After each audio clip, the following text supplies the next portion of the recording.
Hello दोस्तों। तो आज अपन करेंगे CHSL का सेकेंड शिफ्ट का पेपर 24 तारीख का। ठीक है, पहला जो थर्ड पेपर था मैंने इसके पहले थर्ड पेपर करवाया था, इसके बाद सेकेंड मतलब सेकेंड शिफ्ट का पेपर। चलिए, तो मैथ्स के 25 क्वेश्चन से चलो स्टार्ट करते हैं। फर्स्ट क्वेश्चन से क्वेश्चन है, दो उम्मीदवारों के बीच एक हुए चुनाव में रवि को कुल, देखो दो उम्मीदवार हैं, कितने उम्मीदवार हैं? दो। एक है रवि और आगे पढ़ते हैं अपन। यदि कुल वेद मतों का 65% मत प्राप्त हुआ, यदि मतों की संख्या 6000 थी, कुल मतों की संख्या टोटल कितने थे? 6000 वोट थे और 25% मत मतलब 25% वोट अवैध थे, इनवैलिड थे, तो अन्य उम्मीदवार सुशील को, तो दो उम्मीदवार कौन कौन है? एक तो रवि है और एक कौन है? सुशील। एक है रवि और एक है सुशील। क्वेश्चन में क्या बोला है? कुल वेद मतों का, रवि को कुल वेद मतों का 65% प्राप्त हुआ। जितने भी वैलिड वोट थे, रवि को कितना प्राप्त हुआ? 65% प्राप्त हुआ। अच्छा, वोट डले होंगे तो 100% वोट डले होंगे, है ना? तो इसको कितने मिले होंगे? सुशील को, इसको मिले होंगे रिमेनिंग मतलब 35%। अच्छा, कुल मतों की संख्या कितनी है? टोटल वोट कितने हैं? टोटल वोट हैं 6000। टोटल वोट कितने हैं? 6000। 6000 में से 25% जो है ना वो क्या है? अवैध है। अच्छा, 25% अवैध है तो वैध कितने हैं? जितने वोट जो वैलिड है वो कितने हैं? 75%। 75% को लिखेंगे अपन 75/100। आगे क्या बोला है क्वेश्चन में? तो आपको बताना है सुशील को, क्या बताना है? सुशील को कितने वेद मत प्राप्त हुए? तो भैया सुशील को कितने प्राप्त हुए थे? 35%। 35 को अपन लिखेंगे 35/100। बस इसको सॉल्व कर लेंगे, आपका आंसर आ जाएगा। इसको काटते हैं 25 से, 25 तिया 75, 25 चौक 100, 4 से काटते हैं इसको, 4 एकम 4 और ये कट जाएगा 15 चौके 60, 00, 2 0 से ये 2 0 भी कट गए। कितना बचेगा? 15 तिया 45, 15 तिया 45 इंटू 35। इसका मल्टीप्लाई करेंगे तो क्या आएगा? इसका मल्टीप्लाई करके देख लेते हैं। 35 इंटू 45, 5 5 ज़ा 25, कैरी आया 2, 5 3 ज़ा 15 और 2 17 इंटू 4 5 ज़ा 20, कैरी आया 2, 4 3 ज़ा 12 और 2 14। कितना आएगा? 5 7 5 1, 1575। ठीक है, चलिए बढ़ते हैं अपने अगले क्वेश्चन की तरफ। जो है, एक व्यक्ति शांत जल में 5 किलोमीटर की चाल से नाव चला सकता है। यदि धारा की चाल 2.5 किलोमीटर पर आर है, तो इस धारा की विपरीत दिशा में समान दूरी तय करने के लिए धारा के दिशा में लगे समय से 4 घंटे अधिक लगते हैं। दूरी ज्ञात कीजिए, मतलब आपको डिस्टेंस ज्ञात करना है। ठीक है, चलो इसमें जो दे रखा है, एक व्यक्ति शांत जल में 5 किलोमीटर पर आर की स्पीड, शांत जल में चल रहा है तो अपन इसको मान लेते हैं बी। बी और ये कितना है? 5 किलोमीटर पर आर, और वाटर की दे रखी है, धारा की चाल दे रखी है 2.5, डब्ल्यू बराबर मान लेते हैं, दे रखा है अपने को 2.5 किलोमीटर पर आर। डिस्टेंस अपने को निकालना है। क्वेश्चन में क्या बोला है? तो इस धारा की विपरीत दिशा में समान दूरी तय करने पे, समान दूरी में जो तय कर रहा है ना, दूरी समान है ना, आने और जाने की जो दूरी है वो समान है, तो जितना जाने में समय लग रहा है उससे 4 घंटे ज्यादा लग रहे हैं वापस आते समय। 4 घंटे ज्यादा लग रहे हैं वापस आते समय, मतलब टाइम आपको क्या दे रखा है? 4 घंटे ज्यादा। मतलब आपकी इक्वेशन कुछ इस प्रकार से बनेगी कि upstream equal to downstream plus 4, मतलब अप स्ट्रीम किसके बराबर है? डाउन स्ट्रीम और 4 घंटे ज्यादा। अब ये अप स्ट्रीम और डाउन स्ट्रीम कैसे निकालोगे आप? ये कुछ नहीं है, जो अपन ने फर्स्ट सेट में भी करा था, जो स्पीड का फॉर्मूला होता है, speed equal to distance upon में टाइम, क्योंकि आपको निकालना डिस्टेंस है। ठीक है, और आपको दे रखा है स्पीड, तो और टाइम के बारे में अपने को इन्फॉर्मेशन थोड़ी बहुत, जैसे 4 घंटे यहाँ पे दे रखा है तो टाइम ही निकालना है, तो ये टाइम इधर आ जाएगा और स्पीड इसके नीचे आ जाएगी। डिस्टेंस तो अपने पास है ही नहीं, तो अप स्ट्रीम की जगह पे आ जाएगा डी अपॉन में स्पीड। अब देखो, अप स्ट्रीम में स्पीड क्या होती है? अप स्ट्रीम में जो स्पीड होती है ना वो क्या हो जाती है? माइनस हो जाती है। तो 5 में से क्या माइनस होगा? 2.5 इक्वल टू डी अपॉन में डी अपॉन में, और डाउन स्ट्रीम में क्या हो जाती है, स्पीड जुड़ जाती है, तो 5 प्लस 2.5 प्लस 4। ठीक है, इसको उठा के इधर लेके आ जाएंगे, माइनस कर देंगे तो कितना हो जाएगा, डी अपॉन में 5 में से 2.5 जाएगा तो कितना बचेगा, 2.5 मतलब 2.5, और ये माइनस इधर आएगा तो कितना हो जाएगा, डी अपॉन में 5 और 2.5 मिला के हो जाएगा 7.5 इक्वल टू कितना बचेगा 4। ठीक, चलो आगे चलते हैं। ये इसका एलसीएम वगैरह सॉल्व कर लेंगे तो कितना हो जाएगा, ये इसका एलसीएम आएगा 7.5, या इसको डेसिमल हटा देंगे तो 75 हो जाएगा। 7.5 2 की टेबल बोलेंगे 75 आ जाए तो कितनी बार में होगा, 3 बार में, और 3 का मल्टीप्लाई किससे कर देंगे अपन, डी से, या दोनों में से डी कॉमन आ जाएगा तो यहाँ कितना बचेगा 3, माइनस 7.5 की टेबल बोलेंगे 7.5 आ जाए एक बार, तो एक यहाँ पे लिख देंगे क्योंकि डी दोनों में कॉमन आएगा तो अपन ने पहले इसको बाहर ले लिया, इक्वल टू 4। 7.5 का इधर मल्टीप्लाई कर देंगे और डी 3 में से बन जाएगा तो कितना बचेगा 2d इक्वल टू 7.5 का मल्टीप्लाई करेंगे 4 के साथ तो कितना हो जाएगा 75 दूनी 150, 15 दूनी 30, कितना आएगा 30। तो और यहाँ पे 2 का डिवाइड कर देंगे तो डी बराबर कितना आएगा 30/2 और काटेंगे तो कितना आएगा 15।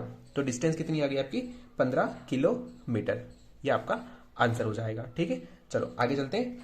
अगला नेक्स्ट क्वेश्चन है, यदि एक बेलन के आधार त्रिज्या और ऊंचाई क्रमशः, त्रिज्या ये दे रखी है और ऊंचाई दे रखी है 5 सेंटीमीटर। ठीक है, बेलन है तो अपन ने बनाया यहाँ पे ये बेलन, इसकी अपने को रेडियस दे रखी है 4 और इसकी हाइट दे रखी है 5 सेंटीमीटर। निकालना क्या है, बेलन का वक्र पृष्ठ क्षेत्रफल। क्या निकालना है, बेलन का वक्र पृष्ठ क्षेत्रफल। ठीक है, जो होता है 2 पाई आर और एच, और यहाँ पे पाई की वैल्यू पहले ही बोल दिया कि पाई की वैल्यू 22/7 नहीं लेना है, पाई की वैल्यू कितनी लेना है 3.14। चलो तो कितना हो जाएगा 2 इंटू 3.14 इंटू आर की जगह पे कितना रख देंगे, आर की जगह पे रख देंगे 4 इंटू हाइट की जगह पे रख देंगे 5, तो कितना होगा 2 इंटू 3.14, 5 चौके 20। जब 20 का मतलब क्या होता है 2 गुना 10, और जब ये 10 होगा तो पॉइंट खसक के इधर आ जाएगा, तो ये कितना हो जाएगा 2 मल्टीप्लाई 31.4, और इसका 10 इसके पॉइंट से कट जाएगा तो कितना बचेगा, सिर्फ 2 बचेगा। अब 4 का मल्टीप्लाई करना है आपको क्योंकि 2 दूनी 4, चलो लिख लेते हैं एक बार, 4 इंटू 31.4 मल्टीप्लाई कर लो कितना आएगा, 4 चौक 16 का 6, हासिल आया 1, 4 एकम 4 और 1 5 और 4 दिया 12, तो आपका आंसर कितना होगा 125.6। ठीक है, चलो अगला क्वेश्चन।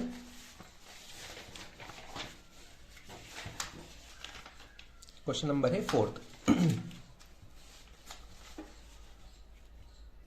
क्वेश्चन नंबर 4th, चल बोर्ड मास वाला सवाल है। ठीक है, तो पहले अपन, आपको पता होगा वी बोर्ड मास होता है, तो वी का मतलब होता है वेनकुलम, जो ऊपर बार लगा होता है, इसको पहले अपन हटाते हैं। तो अगर ये पहले हटाएं तो देखना इसमें ये माइनस लगा हुआ है, तो क्योंकि दोनों यहाँ पे टर्म अलग अलग है तो माइनस अंदर मल्टीप्लाई होगा, इधर भी माइनस पहले अंदर मल्टीप्लाई होगा, तो उसका अपन थोड़ा सॉल्व करके ऐसे लिख सकते हैं 3p minus p minus q minus, फिर ब्रैकेट लगा हुआ है 3p का 3p minus p minus q और प्लस का p। यहां तक आया समझ में? चलो आगे चलते हैं, कितना होगा 3p माइनस, 3p में से p माइनस होगा तो कितना बचेगा 2p माइनस q, फिर माइनस साइन लगा हुआ है। आगे चलते हैं, यहां पे क्या होगा, ये p और ये p दोनों p मिला के कितना हो जाएगा 2p, कितना हो जाएगा 2p। ये यहां पे कितना लिखा हुआ है 3p माइनस ब्रैकेट के अंदर 2p माइनस का q। ठीक है, चलो आगे चलते हैं, 3p माइनस, अब देखो क्या होगा, ये माइनस का अंदर मल्टीप्लाई कर देते हैं तो 2p minus q minus 3p minus 2p minus q, यहां तक आया। उसके बाद 3p minus 2p minus q, ये 3p में से 2p जाएगा तो कितना बचेगा 1p, 1p मतलब सिर्फ एक बार p माइनस q।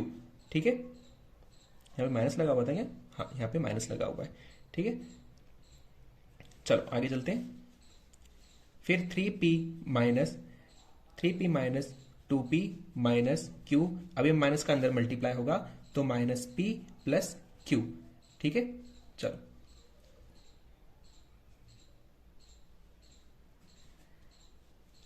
फिर आगे 3p माइनस ये 2p और ये p, 2p में से एक बार p जाएगा तो कितना बचेगा, माइनस का क्यू था ना, माइनस क्यू। ठीक है, तो अब अगर देखें अपन तो ये माइनस क्यू कट जाएगा, नहीं कुछ गड़बड़ी हुई क्या, देख लेते हैं एक बार। माइनस टू, अच्छा यहाँ पे प्लस आएगा, ये प्लस यहाँ पे प्लस, तो यहाँ पे ये माइनस साइन अंदर जाएगा तो ये माइनस और ये माइनस का क्यू। ठीक है, ये 2p ये 2p और ये माइनस का p, 2p में से एक बार p जाएगा तो कितना बचेगा, सिर्फ p, और माइनस क्यू मिला के हो जाएगा माइनस का 2q। ठीक है, बाहर कितना है 3p minus p minus 2q, कितना बचेगा, 3p में से एक बार p जाएगा तो बचेगा 2p माइनस 2q, और यही अपना आंसर है। ठीक है, चलो आगे चलते हैं।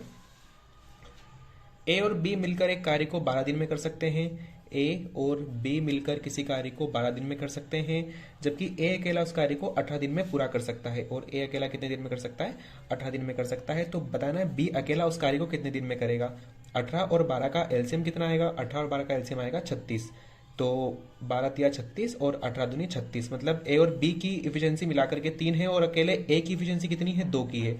इसका मतलब है साफ साफ दिख रहा है कि अकेला ए 2 की स्पीड से कार्य कर सकता है, और दोनों की मिला के अगर 3 है तो बी की आपको पता चल जाएगी, बी की इफिशियंसी कितनी होगी, 1 की।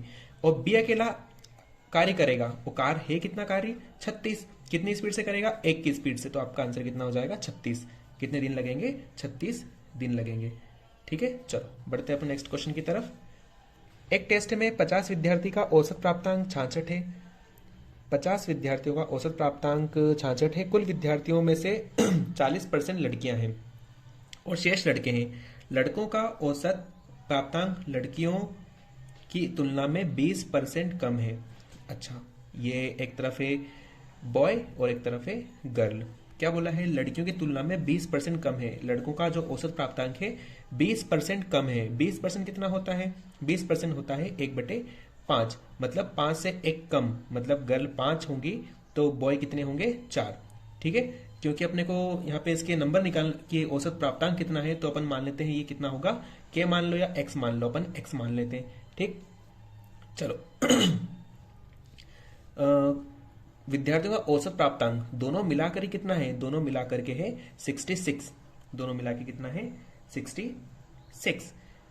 आगे क्या बोला है, आगे बोला है, कहाँ गया, कुल विद्यार्थियों में से 40% लड़कियां हैं। कुल विद्यार्थियों में से 40% लड़कियां हैं। तो एक बात बताओ अगर 40% लड़कियां हैं तो 60% लड़के होंगे। इसका रेशो बना लेते हैं अपन, 20 दूना 40 और 20 तिया 60, तो रेशो कितना बना, 2:3 का। अपने को यहाँ पे x की वैल्यू निकालनी, तो कैसे निकालते हैं, इन दोनों का मल्टीप्लाई करके प्लस करेंगे और इन दोनों को प्लस करके इक्वल टू में 66 का मल्टीप्लाई कर देंगे। देखना कैसे होगा, 4x into 3 plus 5x into 2 equal to 5 और 2 3 और 2 कितना हो जाएगा, 5 इंटू 66, ये कितना हो जाएगा 12x, ये हो जाएगा 10x इक्वल टू 5 इंटू 66। इनको प्लस करेंगे तो कितना हो जाएगा, इनको प्लस करेंगे तो 22x इक्वल टू 5 इंटू 66, 22 एकम 22, 22 तिया 66, तो x की वैल्यू कितनी आएगी, 5 इंटू 3, 5 इंटू 3 कितना हो जाएगा 15, तो कितनी आई वैल्यू, तो x बराबर आएगा 15। आपको निकालना किसकी संख्या थी, लड़कियों का औसत प्राप्तांक, तो लड़कियों का कितना हो जाएगा 5x, तो 5 मल्टीप्लाई x की वैल्यू रख देंगे 15, कितना हो जाएगा 15 5 से 75, ये आपका आंसर होगा। अगला क्वेश्चन, यदि एक घन का आयतन 27 मीटर क्यूब है तो इसका पृष्ठीय क्षेत्रफल मीटर स्क्वायर में ज्ञात कीजिए। चलो, एक घन का आयतन मतलब आपको ए क्यूब की वैल्यू दे रखी है 27, तो साइड कितनी हो जाएगी, क्यूब रूट में 27, 27 किसका क्यूब होता है, तो आप बोलोगे 3 का क्यूब होता है। निकालना क्या है, तो इसका पृष्ठीय क्षेत्रफल, जब तक अलग से बोला ना जाए कि कर्व सरफेस एरिया वक्र पृष्ठीय क्षेत्रफल, तब तक आपको टोटल ही मान के चलना है। तो क्या बोला है, पृष्ठीय क्षेत्रफल, और पृष्ठीय क्षेत्रफल क्या होता है क्यूब का, मतलब घन का पृष्ठीय क्षेत्रफल होता है 6a स्क्वायर, मतलब 6 इंटू a का स्क्वायर, a का स्क्वायर मतलब 3 का स्क्वायर, कितना हो जाएगा 6 इंटू 9, 9 6 54 सेंटीमीटर स्क्वायर, ये अपना आंसर। ठीक है, चलो आगे चलते हैं।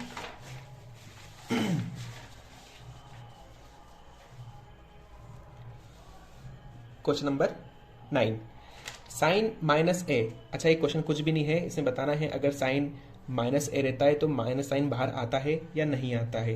तो इसमें ये साइन बाहर आ जाता है, इसका आंसर होगा साइन ए। बस ये हो गया। ठीक है, चलो आगे चलते हैं। ये बोर्ड मास का क्वेश्चन है। 3 डिवाइड, देखो इसको पीछे की तरह से सॉल्व करना, जल्दी सॉल्व हो जाएगा। वैसे होता भी यही है, क्योंकि आप पहले ब्रैकेट के अंदर छोटा ब्रैकेट, उसके अंदर छोटा ब्रैकेट, तो सबसे छोटे ब्रैकेट से स्टार्ट करते हैं अपन। तो ये सबसे छोटा ब्रैकेट है, मतलब ब्रैकेट के अंदर ब्रैकेट है, तो पहले इसको सॉल्व करेंगे। तो यहाँ पे देख रहे हो ये 1 डिवाइड बाय 3, तो ये लिखा होगा 1/3 प्लस 1, तो इसको आप लिख सकते हो 3 × 1 = 3 और 1 4/3। ये कितना हो जाएगा, इस ब्रैकेट का मतलब है 4/3।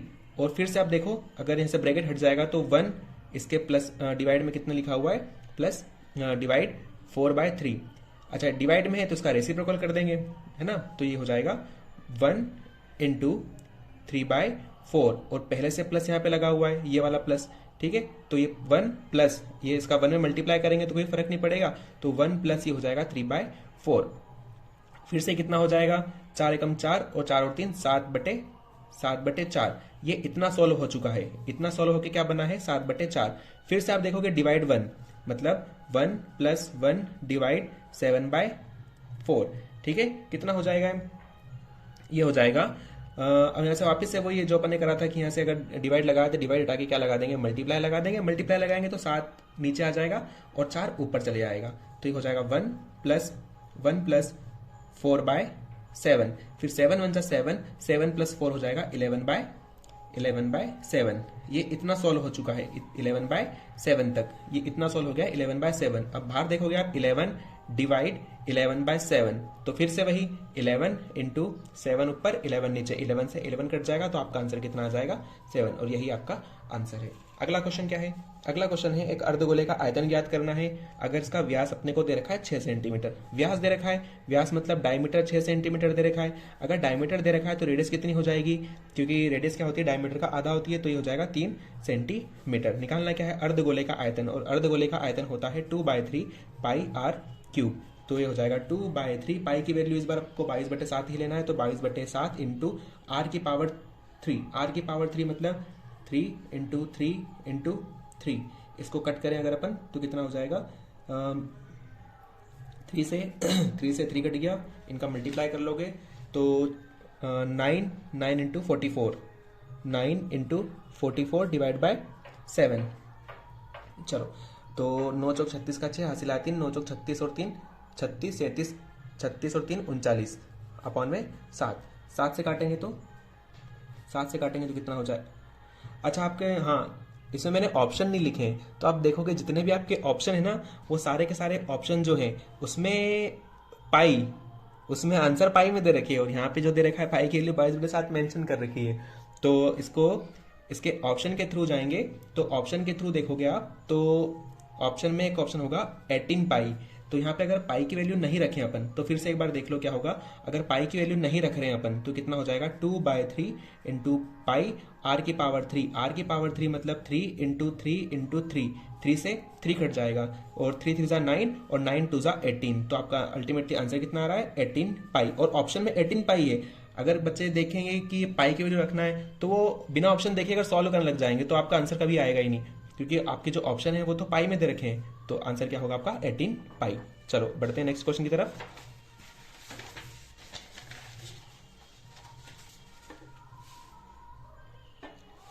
क्या है क्वेश्चन, दी गई तालिका 2019 और 2014 के लोकसभा चुनाव में दलों के परिणाम दर्शाती है। अच्छा ठीक है, तो निकालना क्या है, 2019 में कांता दल, 2019 में कांता दल ये रहा, इसका 2019 का है ये रहा 16। उसके बाद 2014 में कॉर्न पार्टी, 2014 में कॉर्न पार्टी ये रही, और 2019 में शिव पार्टी, 2019 में शिव पार्टी 18 के परिणामों का 2014 में एजीपी, 2014 का एजीपी। पहले अपन इसको लिख लेते हैं क्या क्या बोल रहा है ये। पहली कंडीशन, एजीपी के परिणाम का, अच्छा एजीपी के परिणाम का अनुपात बताना है, ठीक है। तो निकल जाएगा आसानी से 16 + 18 + 43, और इसका अनुपात किससे बताना है, 2014 में एजीपी, 2014 में एजीपी कहाँ है 2014 में, ये रही 282, ठीक है। चलो इनको प्लस कर लें तो कितना आएगा, 8 और 3 11, 11 और 6 17 का, 17 का 7, हासिल आया 1, 1 और 1 2, 2 और 1 3, 3 और 4 7, 77 रेशो में आ जाएगा 282। इसको काटें अगर अपन तो कट जाएगा ये 7 चौक 28, 7 11 बार में, ठीक है। कटेगा ये 7 से 7 एकम 7 11 बार में, 7 चौक 28 और 2 नहीं कटेगा ऑप्शन, हाँ आपके ऑप्शन में ये आंसर है, तो ये आपका आंसर हो जाएगा, ठीक है। चलो आगे चलते हैं।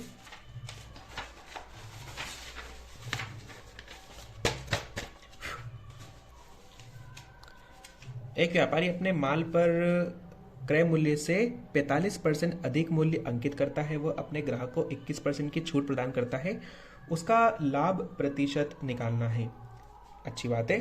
एक व्यापारी अपने माल पर क्रय मूल्य से 45% अधिक अंकित करता है। 45% अधिक अंकित कर रहा है उसके क्रय मूल्य पे, है ना। 45% कितना होता है? 45% होता है 9/20, मतलब 20 उसका 20 कॉस्ट प्राइस है और 20 से वो 9 रुपए ज्यादा उस पर मार्क कर रहा है ना। जो वस्तु के पीछे जो इसकी प्राइस लिखी होती है ना, वो तो दुकानदार के ऊपर है, वो कितनी लिखना चाहता है उसके ऊपर, फिर उसके बाद उस पर छूट भी देता है वो, है ना। उसका प्रॉफिट निकल जाना चाहिए मोटा मोटा, ठीक है। तो अपन सीपी देखें अगर अपन, तो सीपी तो है 20, लेकिन उसने एमआरपी कितनी कर रखी है? एमआरपी कर रखी है 9 ज्यादा, मतलब 29, ठीक है। अभी इस 29 पे भी अपन से लड़ाई झगड़ा करने के बाद उससे बोलते हैं भैया थोड़ी छूट दे दे यार, तो वो क्या बोल रहा है कि चलो ठीक है मैं 21% की छूट दे देता हूं तुमको। कितने परसेंट की?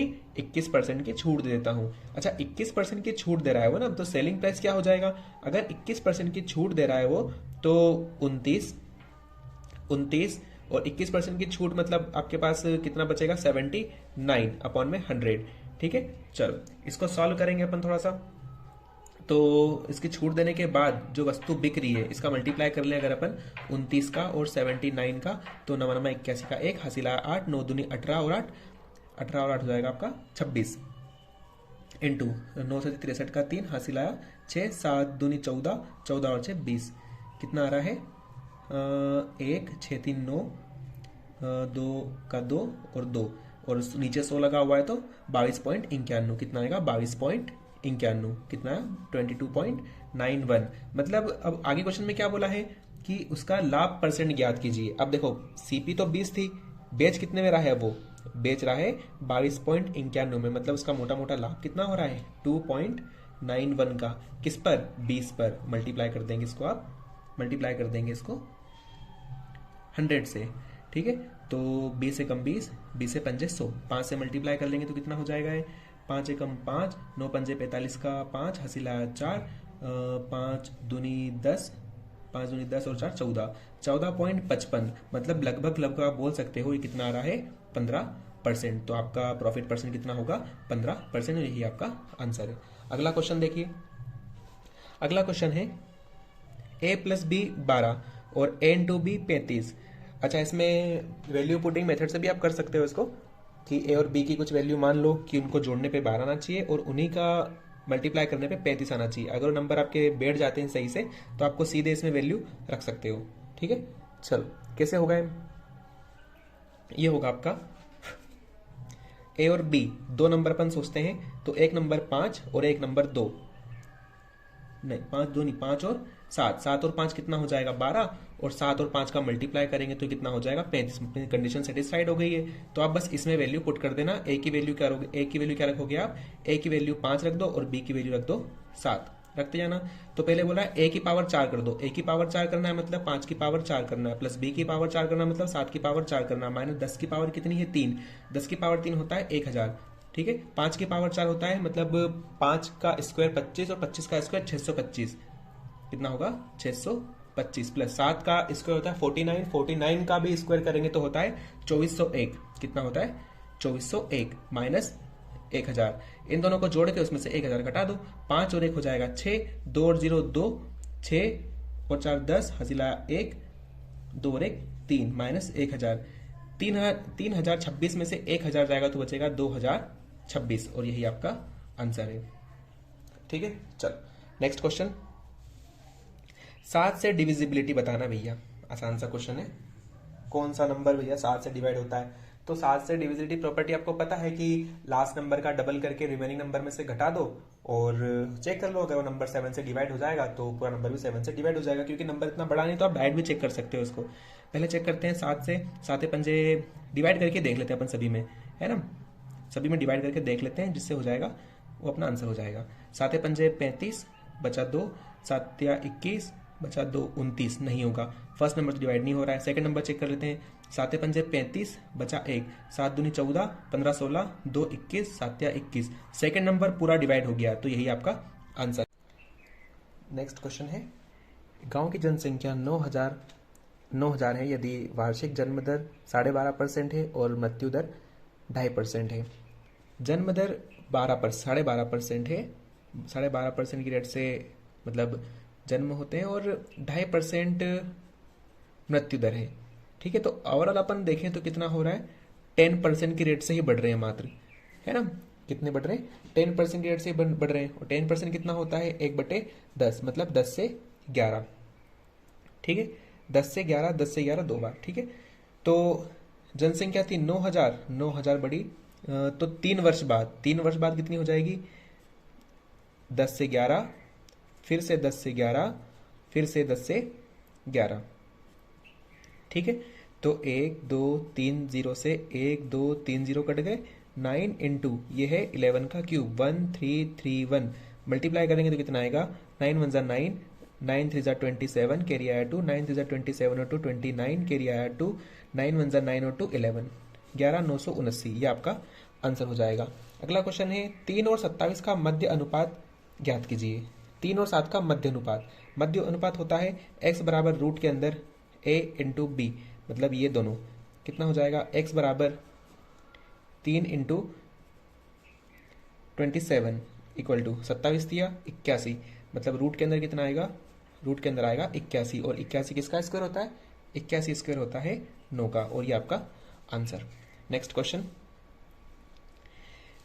इसका एवरेज निकालना है, 1 2 3 4 5 6 7, एवरेज निकालना है, सभी को जोड़ देते हैं अपन, कितना हो जाएगा, 8 और 1 9, 9 और 7 16, 16 और 5 21, 21 22 23 24 25 26 और 1 27 का 7, हासिल आया 2, 2 और 2 4, 4 और 2 6, 6 और 1 7, 77, ये काटेंगे तो कितना आएगा, 11 आंसर। ठीक है, चलो नेक्स्ट क्वेश्चन।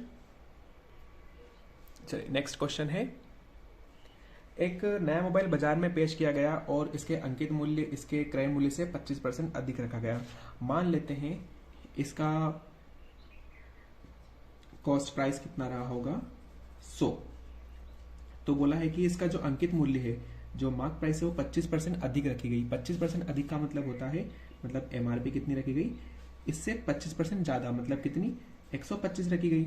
लेकिन वो क्या चाहता है, 20% का लाभ प्राप्त करने के लिए 20% का लाभ चाहिए उसको, मतलब अगर 100 रुपए में लेके आया है तो कम से कम उसको 20 रुपए का तो फायदा होना चाहिए। मतलब वो कितने में बेचना चाहिए, उसको बेचना चाहिए 120 रुपए में। ठीक है, तो बताना है कि अंकित मूल्य पर कितनी छूट देनी चाहिए। अंकित मूल्य कितना है, मतलब मार्क प्राइस कितनी है, 125, प्रॉफिट कितने का होना चाहिए, प्रॉफिट होना चाहिए, प्रॉफिट कितना होना चाहिए, 20 रुपए का या 20% का।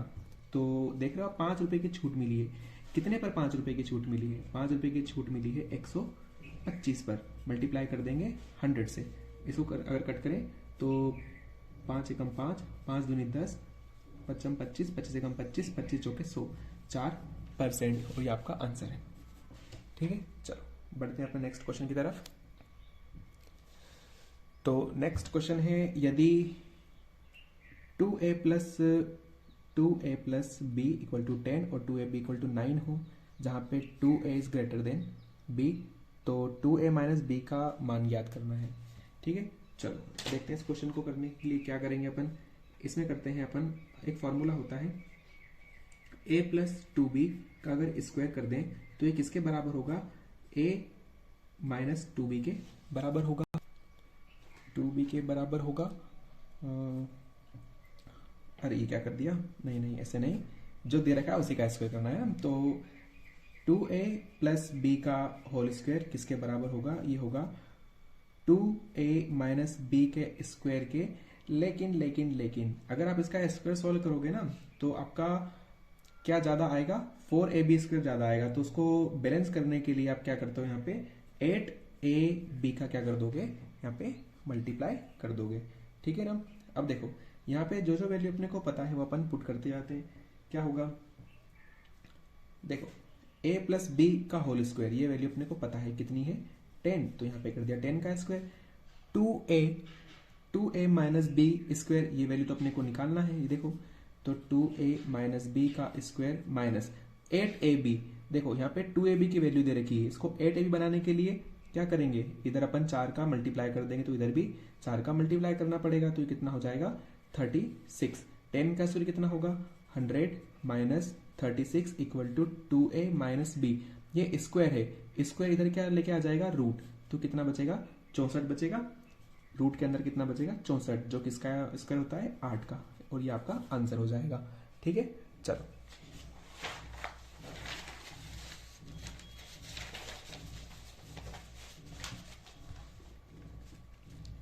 एबीसी, त्रिभुज एबीसी में एक त्रिभुज है एबीसी, ए बी, एक त्रिभुज एबीसी, ए बी सी। अच्छा क्वेश्चन दिखा नहीं था, एक बार देख लो आप इसको। क्वेश्चन है त्रिभुज एबीसी में समांतर एक सीधी रेखा AB और AC को बिंदु P और Q पर प्रतिच्छेद करती है। P और Q पर प्रतिच्छेद करती है, समांतर रेखा BC के P और Q पर प्रतिच्छेद करती है। यदि AB बराबर दे रखा है 6PB, तो इसको अगर अपन ऐसे लिख लें AB अपॉन में PB, तो कितना बचेगा 6/1। मतलब सिर्फ PB कितना है, PB देखें तो PB, P से लेके B तक की डिस्टेंस है 1, और AB ये पूरी कितनी है, ये पूरी है 6। अगर पूरी 6 है, इतनी 1 है, तो सिर्फ PA का मान कितना होगा, PA का मान होगा 5। निकालना क्या है अपने को, PQ और BC, PQ और BC का रेशो निकालना है। तो बड़ा ही आसान सा है, PQ और BC का जो रेशो होगा वो किसके बराबर होगा, AP अपॉन में AB के। ठीक है ना, अभी निकाला अपन ने। चलो तो PQ की वैल्यू है क्या आपके पास, PQ की वैल्यू अपने पास नहीं है। ठीक, चलो तो PQ का PQ, BC का BC, AP कितना होगा, A से लेके P तक, A से लेके P तक होगा 5, और AB कितना होगा, A से लेके B तक का 6, तो रेशो कितना आएगा 5:6, और यही अपना आंसर है। ठीक है, चलो अगला क्वेश्चन, इसको पढ़िए आप, तब तक पानी पी लेता हूं मैं। चलिए क्या बोला है क्वेश्चन में, एक कक्षा में 48 छात्रों की ऊंचाई को निम्न तालिका में दिखाया गया है। ऊंचाई सेंटीमीटर में है, छात्रों की संख्या, उन छात्रों की संख्या परसेंट क्या है जिनकी ऊंचाई 160 सेंटीमीटर से अधिक है। देखो ये तक है ना, 150 तक कितने हैं 12, 155 तक कितने हैं 16, 160 तक कितने हैं 18। मतलब ये देखें अगर, तो यहाँ तक 18 है, मतलब 48 तो टोटल है, और 48 में से 18 तो कम वाले हैं, ऊपर वाले, तो कितना, मतलब 48 में से अगर अपन 18 घटा दें तो अपने पास कितना बचेगा, जो बचेगा ना उसकी उनकी हाइट कितनी है 160 सेंटीमीटर से अधिक आएगी, तो कितने बचे अपने पास 30। अब निकालना क्या है, इनका परसेंट निकालना है जो 160 सेंटीमीटर से ज़्यादा हाइट के हैं। तो कैसे निकलेगा परसेंटेज, परसेंट निकलेगा टोटल नंबर ऑफ स्टूडेंट, तो कितना है 48, और परसेंट के लिए क्या करते हैं 100 से मल्टीप्लाई करते हैं। इसको अगर कट करें अपन 6 से, तो 6 पंजे 30, 6 8 48, 2 से काटे तो 4 बार में, और 2 से काटे तो 50 बार में, 2 से काटे तो 2 बार में, 2 से काटे तो 25 बार में। 25 का मल्टीप्लाई करेंगे 4 में, 25 पंजे 125 बटे में 2, 2 से कट करेंगे तो कितना आएगा, 2 से कट करेंगे तो 2 छंग 12, 2 दूनी 4, और 2 पंजे 10, 62.5%, ये आपका आंसर होगा। ठीक है, ठीक है, तो ये अपना सेकंड शिफ्ट का पेपर पूरा सॉल्व हो गया है। अब मिलते हैं अपन अगले शिफ्ट के पेपर में, मतलब जो अब शिफ्ट आएगी अपनी फर्स्ट शिफ्ट। मेरा थोड़ा सा उल्टा चल रहा है, पहले मैंने थर्ड शिफ्ट कराई, फिर सेकंड, और अब अपन करेंगे फर्स्ट शिफ्ट का पेपर। ठीक है, चलिए बाय।